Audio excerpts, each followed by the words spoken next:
Okay, so welcome everyone, for those who are here and those who are listening back. And this is all about Mars. Um, Now, apologies from the outset because I kind of went overboard with these slides, and I went all retro, as you can see. And I had to really hold back a lot, and which is probably kind of very on theme as well in terms of the Mars retrograde. So I thought this symbol was interesting. I just played around with the Mars symbol. Normally, obviously, you have the circle and then the arrow pointing upwards, like the male symbol, the Mars symbol. And it's very much about directing energy outward. But of course, Mars retrograde brings that more internal. So it still wants to go outward, but it's kind of more internal. So I thought this slight adjustment of the Mars symbol possibly worked. Um, So you guys know who I am, but if you weren't familiar listening back to this recording, my name is Gary O'Toole, and I'm an astrologer. And more specifically, I study Indian astrology, what's called Vedic astrology. And this is completely self-indulgent now, but this is me on the left, obviously here. You'd recognize me here from this photo, but this is me as a young boy. And one of the things about Mars is it's about youthful energy and exuberance. And I pulled up this photo because I have this T-shirt as well called, and it's got the word active written on it with the triangle, which is very symbolic for Mars. Mars is a triangle, a red triangle. So yeah, this is all about youth and energy and how we can tap into the strength of Mars, because it's very strong right now when it's retrograde, but it's just not very easily accessed also at the same time, which complicates things enormously. So I'll give you some dates and degrees. So it's retrograde, has been now for a couple of weeks, since September 10th, and it will continue until November 14th. So it's quite a while for us to experience this whole retrograde. And then we could even add a lot longer if we take into account its shadow phase. So it won't really end until the new year. It re-enters Pisces very soon, in a few days, on the 4th, actually next weekend. So Saturday, the 4th of October. And it will stay in Pisces until Christmas Eve, December 24th. So that means it goes from 4 degrees of Aries all the way back to 21 degrees of Pisces. It's currently in Aries, like I said, until the 4th of October. So in a way, that's a more heated transit, because it's fiery. Mars in Aries. Aries is fire sign. It's its own sign. It's very strong right now. There's a lot of energy, like I said. But once it goes into Pisces, it's kind of like jumping into the water and cooling down a bit. Now, of course, that could also mean worldwide that could shift the focus from all the fires, literally, to flooding and water disasters and things like that. But in terms of our own lives, day-to-day lives, we have to be mindful of maybe kind of being lost at sea a bit. With Mars and Pisces, retrograde especially, it's a bit like floating around and not really having as much direction. Now, Mars retrograde itself is a direction, because it's about going back over something and redoing something and working on something or reworking something. So it's great for that, but it's not very as it would like to. By the time the new year comes around, it will be more so, but it likes to move forward. So this is the symbol when it's worked everything out, the circle and then the upward arrow. And it's the only planetary symbol that has that pointing upwards symbol. So it's very much about externalizing something, making something happen. But that won't work its way out really until January. By the time January rolls around, Mars will have moved back into Aries on the 24th of December. So it's over Christmas and New Year. But then by January, in the first week of January, it will pass the point at which it started to move back. So everything will sort of work its way out by January, basically. Whatever you're working on now, in other words, and have been working on for the last few weeks. So these are the signs that it's happening in. It's currently in Aries, so you might be more familiar with this, the ram's head, and this symbol here of the young sprout which is all symbolic of spring. That's the sign Aries. But it's also the lunar mansion called Ashwini, which is between 0 degrees and 1320 minutes of Aries, the first lunar mansion of Aries. So it's currently transiting here, has been for a while. It's moving back though to the beginning of this sign before it moves back on the 4th of October, next Saturday, to this sign, Pisces. So you might be familiar with the two fish swimming in opposite directions. That sort of quality of Pisces is all about the undercurrents of the oceans and the contradictory nature of the sign Pisces, where you can feel one way and feel another way that seems very contradictory, or think one thing and think another thing. And so it's quite challenging in a way for Mars, because Mars likes to work out ABC. Mars likes to be very much about getting from A to B very quickly. And in Pisces, there's no, like, for example, if you're swimming in the ocean, like you can put like markers down in the ocean to get from A to B quickly, but you still have to negotiate with the undercurrents. And that's what Mars and Pisces can feel like. So whatever plans you have at the moment, your energy could be a bit sort of feeling that tug from the undercurrents when it goes back into Pisces from October 4th. So, okay, let me just make sure everyone's muted. This is the issue of just making this a public thing. But anyway, pardon that noise. Okay, so Revati is the lunar mansion that's at the very end of Pisces. So from 16 degrees, 40 minutes, 30 degrees of Pisces. So this last section of Pisces, and it itself is symbolized by a fish. So like I said, the common symbol that you'd be more familiar with probably is two fish swimming in opposite directions. But Revati, the lunar mansion here, is also symbolized by a fish.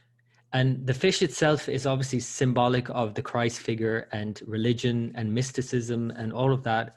And again, it's a kind of, there's a depth to Pisces that Mars has issue with. It's not like it's weak necessarily because it's in a friendly environment. It's ruled by Jupiter and they're said to be friendly.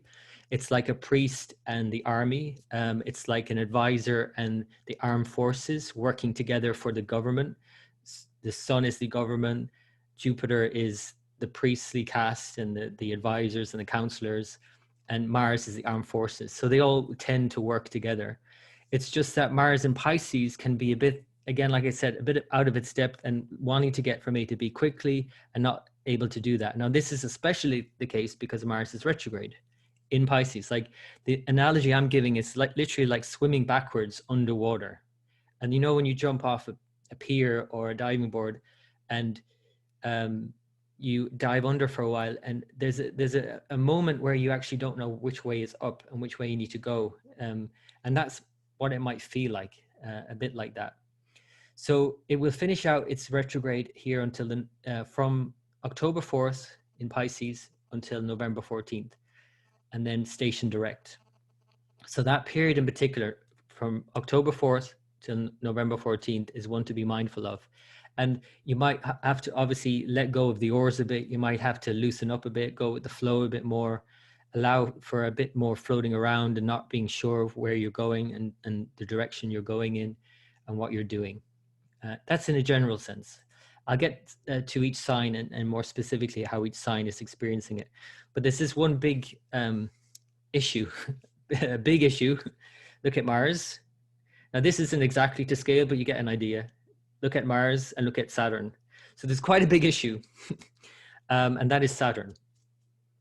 So Saturn is and has been influencing Mars since the beginning of the year, because as soon as Mars moved into Capricorn in March, it was with Saturn. Saturn is the big honcho this year. It's calling all the shots, basically. At one point in the year, it was ruling all the planets. And it's very strong in Capricorn. And the issue with that is that Mars can benefit from that, because actually Mars is exalted in Capricorn, because discipline and some restraint is good for our energy if we can focus it. But the other issue of that is that it's like a youth being pulled back by someone older and wiser. And that youth energy is really wanting to get free and going. It's in Aries, as I said, at the moment, but this Saturn in Capricorn in a square to Aries is holding it back very tightly. And when Mars goes back into Pisces in October and November, Saturn will also be holding it back, because Saturn is said to have a third house aspect from Capricorn to Pisces. So it's 100% force from Saturn on Mars. So this whole year, the theme of this year is this restraint, basically, i.e. restriction. So the most obvious expression of that is, of course, the huge, the almost gulf between the youth and the elderly. It's like the youth going out wanting to enjoy their life and, you know, feeling hard done by because they can't just do whatever they want. That's the Mars youthful energy, versus the elderly sort of Saturn, sort of more responsible energy, which is saying, no, you need to stay at home and you don't want to put anyone at risk. So this is the dynamic that's going on all year, and it continues until next March, because Mars may go direct again in November, and then it goes back into Aries at Christmas. And that's fair enough. That's great. That's more energy in Christmas, New Year. But until March, until it moves into the following sign, it's in a square with Saturn all the time. So a square from Saturn to Mars, there's always a bit of restraint there, basically, until March. So anyway, that's the main sort of theme of the year. This is how it would look in an Indian chart. This is the South Indian chart. This is the more familiar Western chart, but I've put it in the coordinates I use, the sidereal zodiac. So you have Aries here. This is how Western astrologers use the chart in anti-clockwise. So they go Aries, Taurus, Gemini, whereas the South Indian goes clockwise, Aries here, Taurus, Gemini.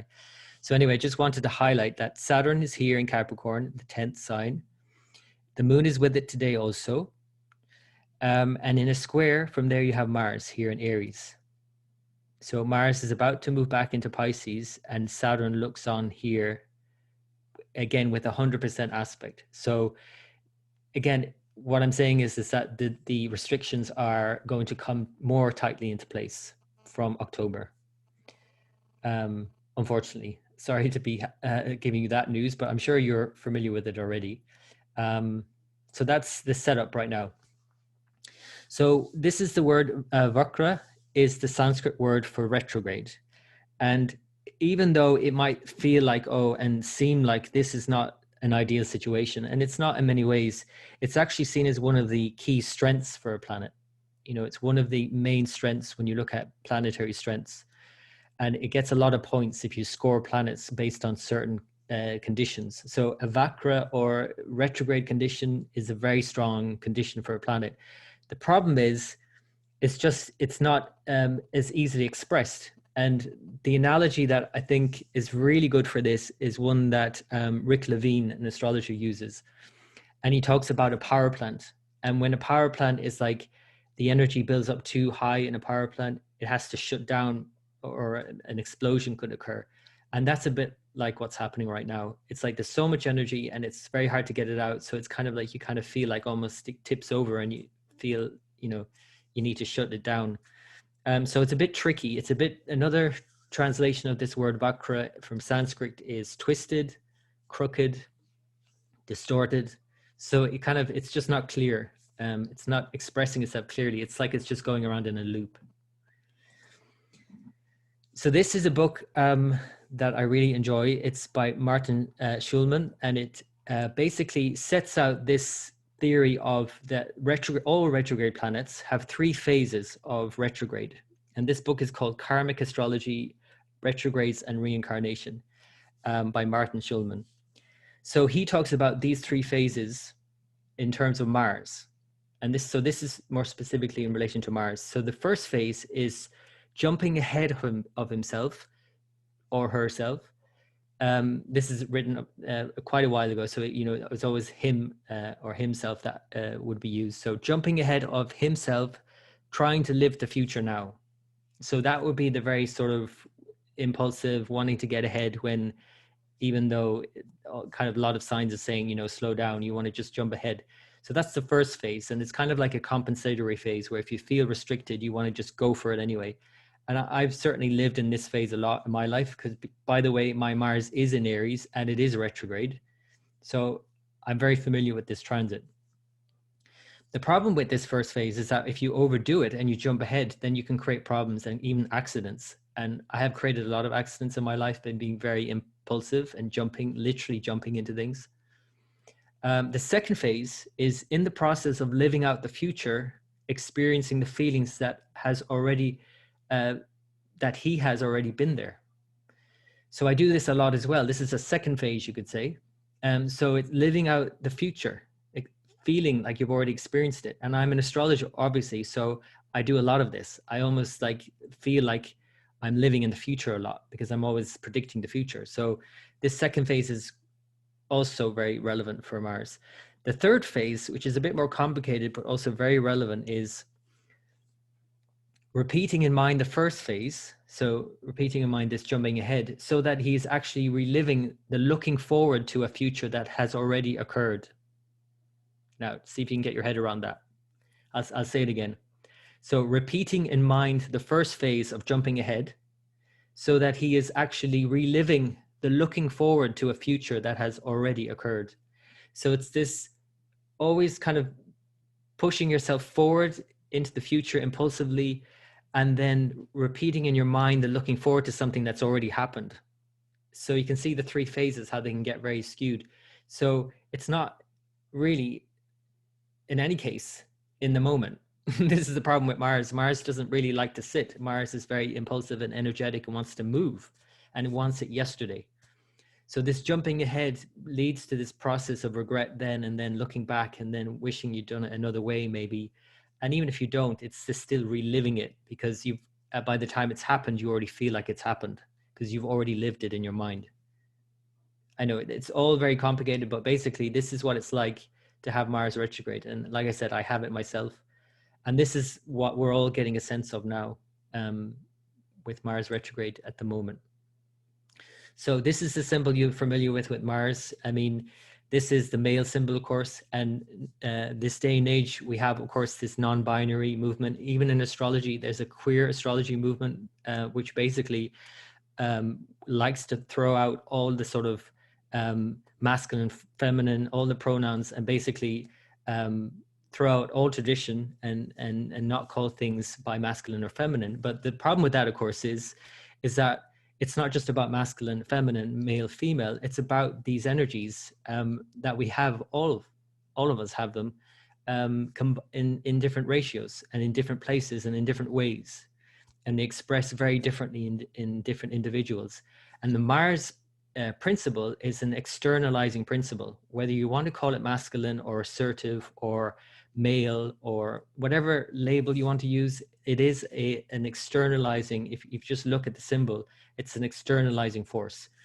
So it obviously also represents sexuality, and it's not male sexuality, it's masculine sexuality, which women have too. Men and women both have masculine and feminine. Everybody has Mars and Venus, right? Everybody has sun, moon. So Mars is not male sexuality, it's sexual drive in a man or a woman. So this is why you can see this arrow pointing outwards from the circle of life. So the problem right now, of course, is that isn't being expressed. When it's retrograde, it's building up, but it's not expressed outwardly so easily. So the sexual drive can get so distorted. Now, again, like I told you, I have Mars retrograde in Aries, so I work with this myself consciously, and I do a lot of tantric work, and I do a lot of breathing exercises and try and like transmutate and circulate the energy. So that's one way I've learned to deal with it, but that's a whole other discussion. But certainly it's something you could look into if you feel like the energy is too much and you have a very strong sex drive and you don't know what to do with it. Another thing, of course, is, and what I do is I literally have to create every day. I have to write, I have to make something, I have to do something, because I just have a lot of energy. So that's the symbol of Mars. And again, because it's turned in on itself right now, it's very complicated and it needs some sort of outlet or some transmutation or circulation of the energy. Otherwise, it's just going to build into an explosive argument or being irritable or angry or whatever it is. if you're not creating or if you're not doing something. And let's face it, everyone's in lockdown and people aren't having access to what they would normally be doing, going to the gym or, you know, so on and so on. So this is, these are a few words we could use to describe Mars. And this is a description by Parashara. He's an Indian sage. And he calls Mars cruel, has blood red eyes, is fickle-minded, liberal-hearted, bilious, and has a thin waist and thin physique. So Mars is that kind of fiery red, you know, I'm wearing quite well. This isn't red, but it's maroon. But it's basically, it's a fiery red sort of thin type of person, body type as well, who's just kind of burning up a lot of energy all the time. So they don't really store a lot of energy. They don't put on a lot of weight usually, because they're always burning it up. Mars rules the nerve tissue. People get confused with this all the time. In Parashara, he clearly states that Mars rules the nerves, not the muscle. Saturn rules the muscle. The nerve tissue is more important in terms of strength than the muscle, in fact, because it's the nerves that tell the muscle to fire, you know, to fire, right? So it's the nerves doing the job. So it's the nerve tissue which has its origin in the bone marrow. It rules the hemoglobin in the blood, the liver, the spleen, the gallbladder, the bile, the uterus, the head, and the eyebrows. And one thing you'll notice about very Mars type of people is they have a very prominent brow, eyebrows. So here's, like, in modern context, here's a few words we could use to describe Mars in a positive and a more negative way. So positively, it would be energy, vigor, independence, discipline, strength, courage, determination. They're all positive. And the more you can express of those, the better. And the less you'll experience the other, which is irritability, anger, overly competitive, accident prone, lacking discipline, or even timid. So this can obviously show a huge variance from, you know, overly competitive to timid. You know, that can swing wildly between one and the other. Either way, it could be a weak Mars, a challenge Mars, because if you're timid, of course, that's a weak Mars. But if you're overly aggressive, that's just as weak a Mars. Someone who's very strong doesn't have to show off their strength. Like, think of a martial artist. That's Mars. So let's go sign by sign. Before we finish up here and give you a sense of what it would be like to experience, what it's like for you to experience Mars. You might not know your rising sign, which is ideal. You might know your moon sign in the sidereal system, the Indian astrology system I use. And you really should use that, because otherwise this won't be correct if you're using Western astrology. So Aries, if you're Aries rising or moon, it started in your sign. So this is a full-on energetic expression for you and yourself. Not only that in your body, but like, so lots of energy, but again, maybe not directed outward as easily. And your image, there could be some change going on in your image as well, because Mars is retrograde in your sign. So this is what Mars is for you primarily anyway. It rules Aries, right? So it rules yourself, your body, your image, if you have Aries rising or moon sign.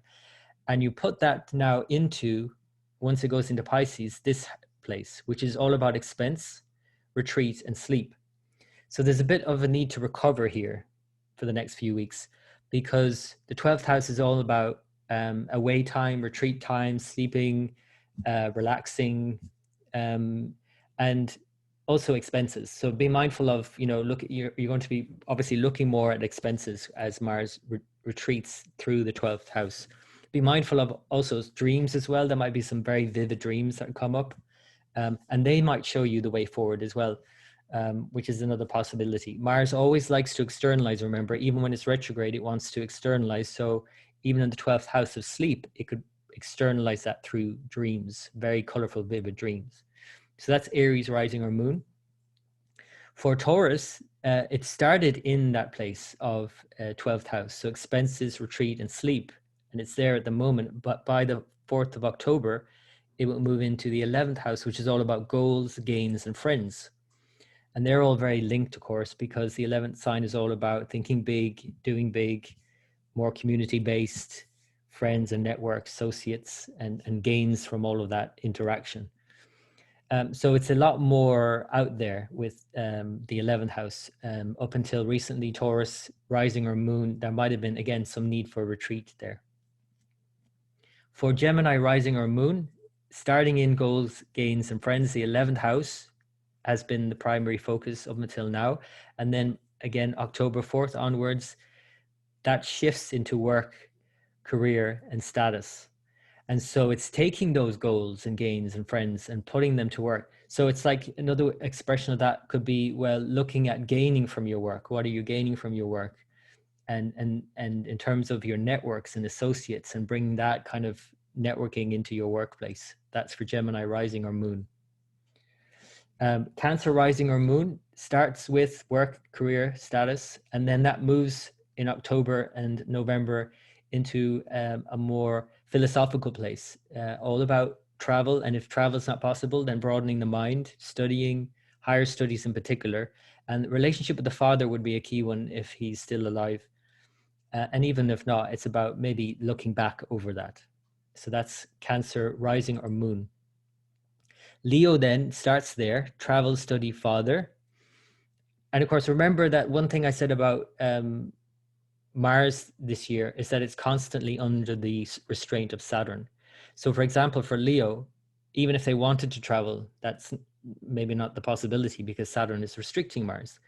So even though Mars in the 9th is usually a good time for travel and all of that, for Leo especially, because it rules that place, it still hasn't been a great time for that. So other outlets may have been studying, broadening the mind in that way. Like for me, for example, I have Moon in Leo. So instead of traveling, I've been, reading more and reading about traveling actually more, and looking at far off places and thinking, oh, I'd love to go there and there and there, like I never have before. So I'm going there in the mind because it's my moon sign. Someone with Leo rising may actually have gone there. So then in October, November for Leo, it shifts into the 8th sign. So this can bring up some obstacles, and that's not a bad thing because Mars likes a good obstacle to deal with and to remove. So this really might be more about removing an obstacle. It's also about shared wealth for Leos and in-laws.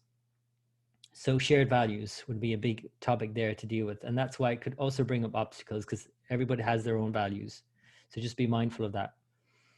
Then for Virgo, that has started there. So for Virgo, this would have been more challenging because Mars for Virgo is a challenging planet. It rules the 8th. So obstacles, shared wealth, in-laws, other people's values in contrast to your own. So there might have been something to overcome there, some obstacle to overcome. And then in October, November, it shifts into all of your relationships, goes into your 7th sign. So be very mindful of that, Virgo, in terms of how you're relating to others, because it could be quite fiery and passionate. If it was passionate in a good way, that's great, but not in terms of arguments, obviously. So just be mindful of your relationships, Virgo. For Libra, it starts there. And, for Libra, you might say, okay, Libra can handle Mars better because they are the more, compromising sign of the zodiac, but still it's Mars retrograde in the 7th. So there's something to negotiate there with a partner. So be mindful now, up until this point, it's been Mars in your 7th sign, Mars retrograde in Aries. So by October, November, then it becomes more about your own health, routines, and dealing with any conflicts. Now, this is a very good transit for Mars because Mars in the 6th does really well in overcoming any health problems or any lack of discipline or having to do what you need to do in your everyday routines. That's 6th sign.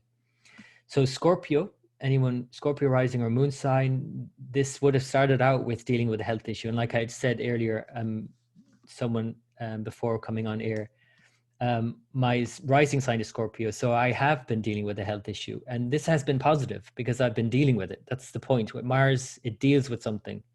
So Mars in the 6th, health routines, my daily routines, exercise routines, and all of that, and dealing with any conflicts, which has also been the case. So it's about dealing with problems, Mars in the 6th.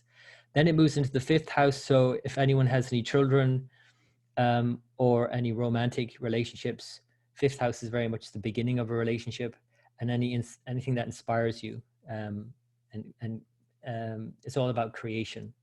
So that would be more the emphasis from 4th of October through November. Sagittarius, this started out with children, so the focus more so on children. Sagittarius rising or moon, romance, inspiration is very much future orientated, the 5th sign. So what inspires you in the future, and children are part of that, of course. And then in October, November, it shifts then into the fourth house. So it's all about the mother relationship, the home environment, education. Mars obviously can be disruptive in the fourth house. So in terms of disrupting education, maybe, or disrupting something in the home, be mindful of that, in terms of anything that's building, in terms of anger, irritability. Just check it at that stage if it's just irritability before it builds up. Then for Capricorn, that's where it starts. So the home, mother, home, and education. And so there's a need initially, and because Mars rules this fourth house, a real need to focus on any irritability that's building or frustration in the home environment. It then shifts into your third house. So there's a real dynamic. So any problems that were dealt with in the home, for example, you might air them then as soon as Mars goes into Pisces on the 4th of October. So Mars in the third might give you the courage to say what you want to say now. You might have said it before, you might have felt it before, but now you might be able to say it. So it's all about courage, communication, and it could involve your siblings or neighbors or somebody close. For Aquarius, that's where it starts: courage, communication. Again, finding the words you need to say and say them loudly without hurting anyone's feelings. Mars is very direct. And then in October, it moves into the family, finances, and values. So it's very much about focusing on your own values, what do you value, as well as your own finances. And that's where it starts for Pisces until the 4th of October: family, finances, values. And then it moves to the first house. So now Aries have been feeling it strongly up until now, and up until next weekend. After next weekend and for the next few weeks, Pisces are going to feel Mars very strongly, very personally, in the self, body, image. All of that is going to feel charged. And Aries are probably better at dealing with it than Pisces, but Pisces could certainly make use of this transit and use the energy, the extra energy, make sure that they're using it. And I'll go through a bit of remedy you could do perhaps to find a way to express it now as well. So that's Pisces, rising, or moon. So general remedies could be, and these are general, obviously, each person has a different relationship to Mars, but general remedies obviously are exercise. Exercise is the most obvious one. Yoga practice is a really good one because it's exercise, but it's also calming. So that will be a good practice to do. Warrior poses, obviously, and this day and age, it's like yoga practice has become this kind of, morphed sort of. There's so many different poses for any one. Like there's so many different variations on warrior pose now. So warrior pose would obviously be a Mars pose, but then you have like reclining warrior or reverse warrior or humble warrior or whatever it is. It's like you're constantly putting the body into all sorts of contortions while you're standing wide-legged into like horse stance. And horse stance is very significant, of course, for Mars because it's Ashvini is the sign in Aries. And so it's all about that strength. So building strength while you're creating flexibility. That's why these poses are very good for challenging us in our strength, building strength, but also making us more adaptable and flexible. So that's very necessary during a Mars retrograde. And the other thing is meditation is really key because without it, really, Mars gets out of control in one way or the other. And so meditating really calms it down enormously. Taking nervines and adaptogens are obviously a good idea. I'm not going to go through any of that. I'm not qualified in giving that advice, but very easy to look into that. Go to your herbalist and, look into adaptogens like ashwagandha is one that I take. Ashwagandha is like, again, it's Ashvini, is the sign in Aries, the lunar mansion. Ashwagandha is this powerful adaptogen, and and it works on the nervous system. It strengthens your nervous system. So I find this one really powerful. But you could find another one that suits you. This is called the Indian ginseng.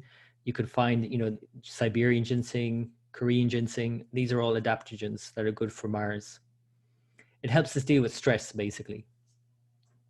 Moon, though, is the antidote for Mars. So if you feel like Mars is getting too heated and bothered and you're getting irritable, or you're starting to try and control things too much, and you start feeling tension in your body build, and you start getting tension headaches because you're trying to control outcomes, and Mars likes to be in control, and this isn't as in control, especially once it goes into Pisces.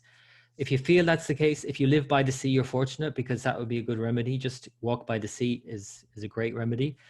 Even just breathing in the salty air and all the negative ions is a great moon antidote for Mars. It's like being by any body of water, ideally the sea.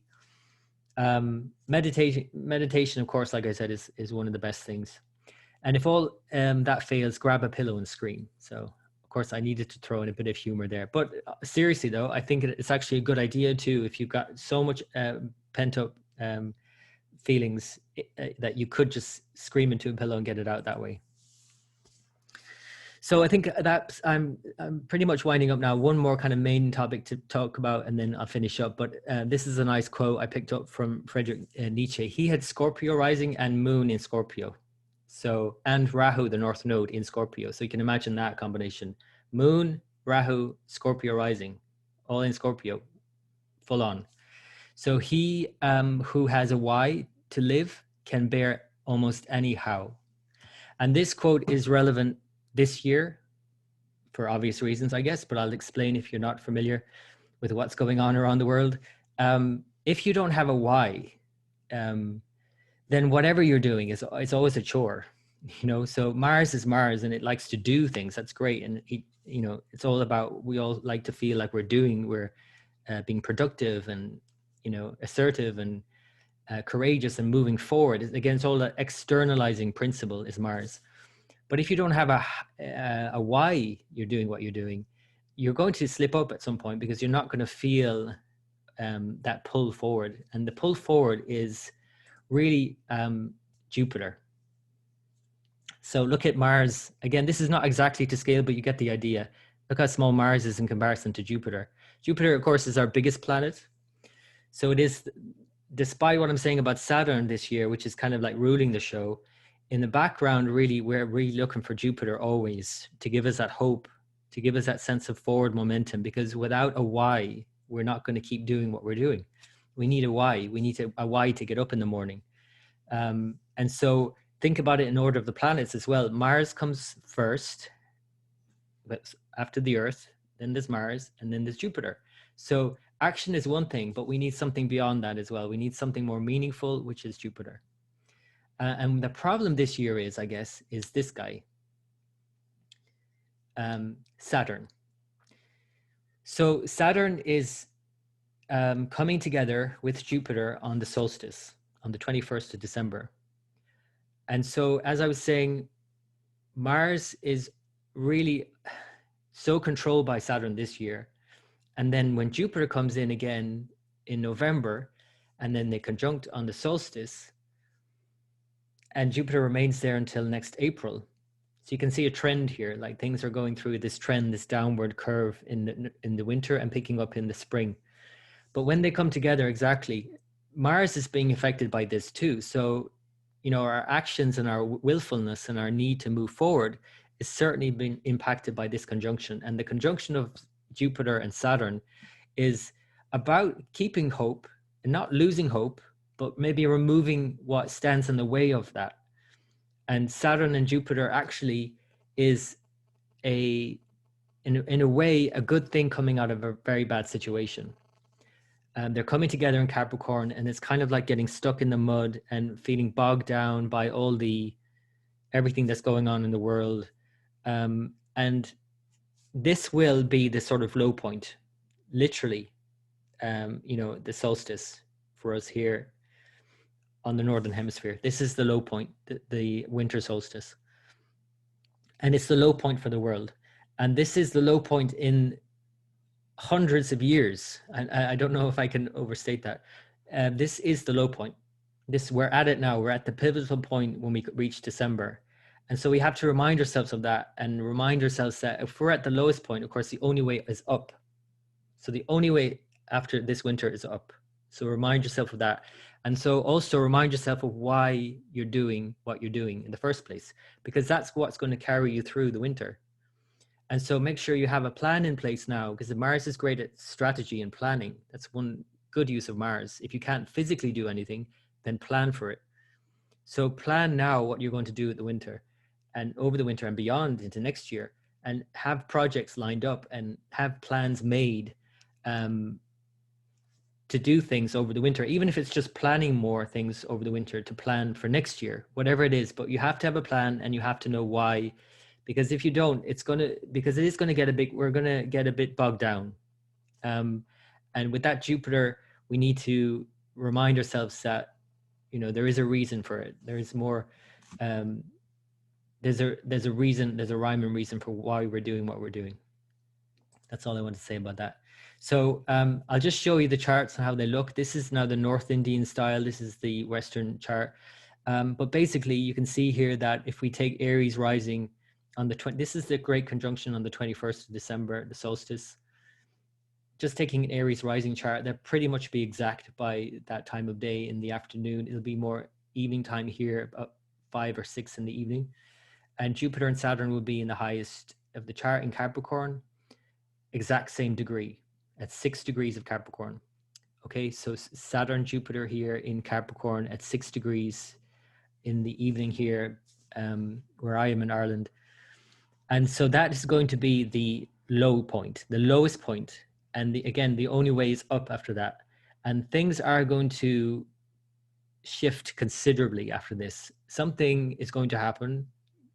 That is, now it might not be one dramatic event on the solstice, I'm not saying that, but something in terms of something is going to shift in us, in the world over, around this time, and leading up to this time too, and into the new year. So this is the pivotal point in the most pivotal year that I've ever seen studying astrology. So this is where we're coming to it now. And because Mars is so tied up in this, because it's aspected by Saturn, and because it's in Jupiter's sign in Pisces while all of this is happening, then for sure we need to be reminding ourselves of why we're doing what we're doing and what we need to do moving forward, and how we need to flip this. And things are going to get flipped in many ways. And so to make sure in your life that you're thinking of that thing that, you need to change, you can't put off any longer, you need to adjust, and that thing that you've always wanted to do that you haven't perhaps as well, and to plan for it now. And I'm sure there's something that you have always put off, but you thought, I just won't do that now because I can't, for whatever reason. This winter is an ideal time because we're going to go into another lockdown, most probably, in some way or another, some degree or another. We're heading into a lockdown, even if it's self-imposed lockdown, as more and more people get sick, because Jupiter will come together with Pluto in November before it meets with Saturn in December. So there's a real downturn in the world. And that will really be a downturn, not just in terms of the illnesses, but also in terms of the economy, in terms of the mood, in terms of morale. So again, make sure that you have a reason for getting up in the morning. Make sure you have a purpose over the winter to see you through the winter. Because again, like I said, it picks up in the spring. So it's just this winter. So I just wanted to give you that impression. I think I've given you the impression. So I'll move on and say goodbye and thank you for listening. And I hope this has helped. And until next time.